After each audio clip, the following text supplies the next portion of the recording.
sanyu omulanga gwaffe we twakubira omwana wange nkubira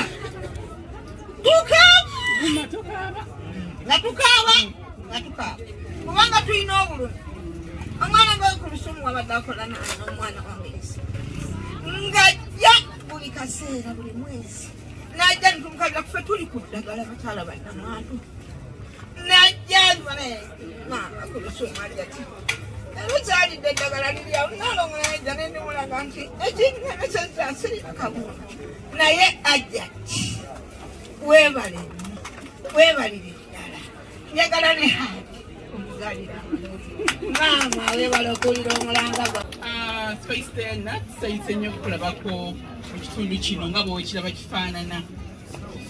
Ekibiina kino ekya Banamwandu nakitandika ng'omugenzi omwami wange agamuju mu 2020.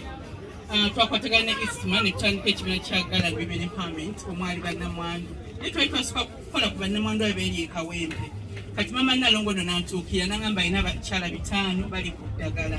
Nikugamba nga bangi nnyo kikakasa nangamba nange waneeno ffenna kyekimu nze kale ngenda kujja tubalambuleko netujja ne Isima ne tubalaba nga ekituufu bambi abakyala baali ku ddagala ate nga baalina okusomoozebwa ku kyokulya ne batunyonyola nti emmere eddagala lino libookya buli we balimira nga tebalina ke balidde naye baali beekubagiza nnyo ne mbagamba bannange abakyala nze saagala beekubagiza nze munaba ndi musanyufu njagala biseera mbeera ne ka smile nembagamba temuddamu kwekubagiza ne balina okusomoozebwa nti balinamu ku kyejo nga tebaagala nakukola nembagamba njagala mukole kati babbi obuzibu bwe balina kakapito nga butonotono mwe bafunayo ez'emiyembe ez'obugoye ne bateeka ku street wali ate KCCA n'ebiwamba kwegamba ne babeeraawo bateekayo nga balina ebibasomooza bingi okusomesa kw'abaana nene tuba nga tubaddewo mpolampola nga wetweyiye ekyejo kyabaggwamu abakyala basanyufu bali akawunga kabugwa netwali naalabika bubi tewali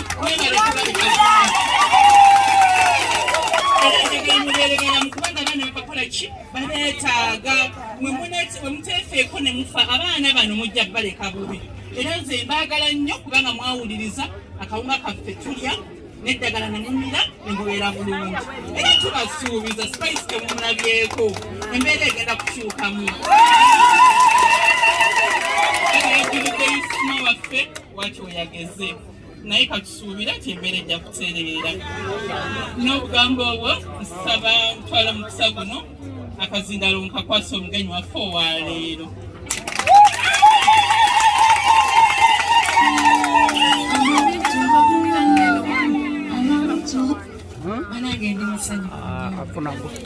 Funa gogo bakwata ina kadi. Kasaka yafika mirengo muziko wa mama. Era teba na kuba basanyufu. Kubanga nero yagala bijja kusanga oli musanyufu. Ate tebisobola kujja nga omuntu kate weeteeseteese ne weekirininga omutima gwo ekijja ng'okyaniriza kubanga ekikulu kya byonna mu bulamu kyekikulu. Obulamu bwe bugagga Spice tewandi musanze singa obadde teweefaako okumira ddagala kubeera ng'oli mulamu.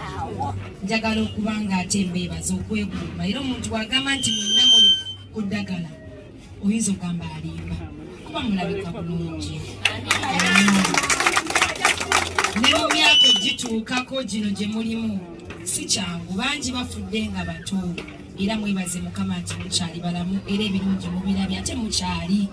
Emyaka gyonna tubasabira buwangaazi waoba ng'oli ku ddagala ku myaka gye muliko myaka mingi nnyo okyali mulamu. Ndi musanyufu nebaza Hajat weebale nnyo omulimu gw'okola weebalire ddala kubanga si buli omu Mukama atuwa omukisa mu bulamu n'akuwa akasente oba n'abaako kyakukolera ekyenjawulo ku balala naye okikozesezza ki mu bulamu oyambyeko bameka? Nze ku lwange okubeera nga waliwo abasanyuka olw'okubanga nzizira essanyu lyange ate kyekiruubirirwa kyange mu bulamu. Bwe mba nga nsobola okusharinga akatini ke nnina n'omulala nze mba mmaze kubanga nze ndowooza ffenna tuyambibwako bantu. Nze okuba Spice sikikoze ku lwange kisa kya Katonda na buwagizi bwammwe.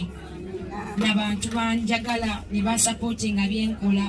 Weewaawo emirimu gyaffe si myangu kubanga abasinga akulaba kungulu n'akujajinga, naye ekikulu kya byonna gw'omanyi ky'oli ate n'akwagala amanyi ky'oli, y'ensonga lwaki akwagala. Omuntu ajja kwebuuza lwaki Spice akola kino na kiri, mwana muto tekiri ku kya myaka kuba mutima. Nze nkimanyi Katonda antuusizza wendi ng'alina ensonga. Nze nja kugamba natandika okukola nga ndi mwana muto, nayambibwako omusajja atanzaala naye nga stepfather wange. Kuva olwo neetegera nti no, ku nsi olina kuyambibwako, ate mu kuyambibwa naawe oyambeko abalala. Singa nange abantu bessaazaalibwa nabo tebanyamba, sandikuze, sandisomye, sandivuddemu muntu, buli omu gwe yeeyagaza. Nakuzibwa mukyala nga ali yekka single mother. Kwegamba nti obulamu bwonna obw'okunyigirizibwa sirina kye simanyi. Era y'ensonga lwaki nti omuntu ajja okudduukirira omulala aba amanyi nnyo, kubanga yali abaddeko mu mbeera eyo. Okula kwe tukuliramu mu mbeera ya ghetto byonna bitusomesezza okubeera abantu abakkakkamu. Mukama ne wakuteeka waggulu n'akuwa buli kimu, oli kyalowooza nti ye buli kimu mu nsi, ffe tusigala tuli bakkakkamu kubanga byansi. Naye ate Mukama akebera mitima, talina gwateeka mu kifo wamutadde nga waliwo ensobi, akikola kuba alina ensonga. Osanga Mukama yantuusa wendi, nange mbeeko benkwatirako. Nze si oba nkunyonyole ntya, siri mugagga nedda, naye mba n'okusuubira mu maaso nti nja kufuna. Kyova olabako enfunye eze sobola osigala nga siina, neŋŋamba nze nina essuubi nja kufuna. Naye waliyo atalina ssuubi yadde n'enkya nti oba anaafuna ekyokulya, kati ŋŋamba kantole ku kyenina ekitono ngabireko omuntu omulala kuba nja kufuna. Ate era omukono ogutoola ne gugaba gwe gufuna.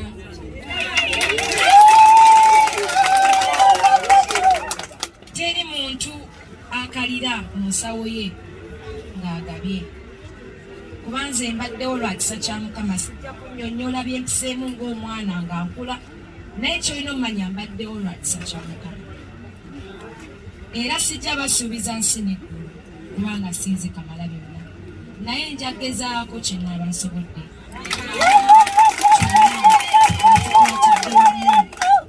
Ngenda making sure nti Hajat njamuwayo akakadde akateeke mu nsawo yammwe.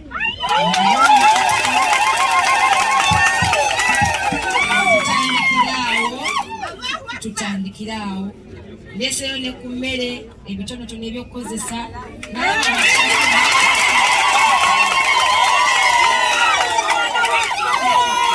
omanyi nakyo mukisa okubeera ng'eriyo omuntu akuyayaanira, kubanga nzaani n'oyalane n'ogamba bannange Spice kino bize ku lwange nabanga kya mukisa nnyo, nemba siina nnyo ŋŋamba at least waliwo ayagala mbeeko kyemuwa.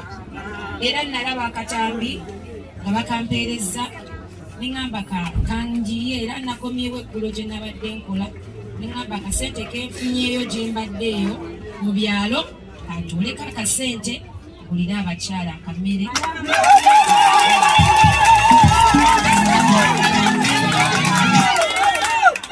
Njagezaako nnyo nga bwe nsobola kuba kati ntuuse neetuukidde nendaba embeera eriwo.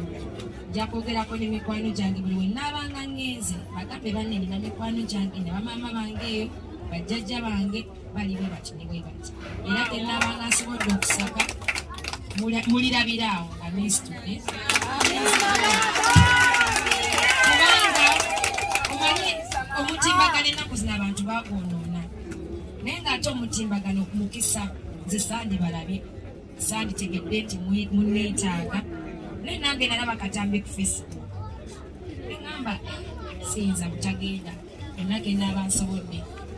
Twongere okuba omulanga era neebaza Lujja kintu kyakola, nze omu ku bantu ab'amawulire be neenyumirizaamu kubanga akola amawulire naye ng'ate amakinga sure nti amawulire at least gakyusa obulamu bw'omuntu. Amawulire gatukuba ne kwongera ebitakwatagana, naye ate tugakozese okukyusa obulamu bw'abantu. Nze nina abangoberera bangi nnyo, nina abantu abanzikiririzaamu, era emitimbagano gyange making sure ngikozesa, n'erinnya lyange nsobola okugikozesa mu bulungi okulaba nga nkyusa obulamu bw'omuntu ne bweribanga mwezi kaŋŋamba akamere kenkuwadde kakutambuzaako omwezi nsiiza atakoze ki ataleese. Ate era bwe tutwala obubaka buno tutegeeza n'abalala nabo bagenda okulabira. Nibaza Hajjati leera ne omugenzi Ichuli kambabuulire ekintu kya Ichuli kinkubye wala kubanga ye muntu gwatire wamu tubeere bakkakkamu. Mukama Katonda ajja kukola okugwe mu mikwano gyaffe. Mukama atuwadde omukisa nti tusobola okwogera abantu ne bawulira. Tujja gezaako nnyo okulaba nga atlisti tasobola kwetikka. Mwebale nnyo, mwebale ddala. Mukama abankuumire, abawe obulamu. Tujja kuddamu kusiika ne Hajjati neyazannya omukisa guneeno yazannya.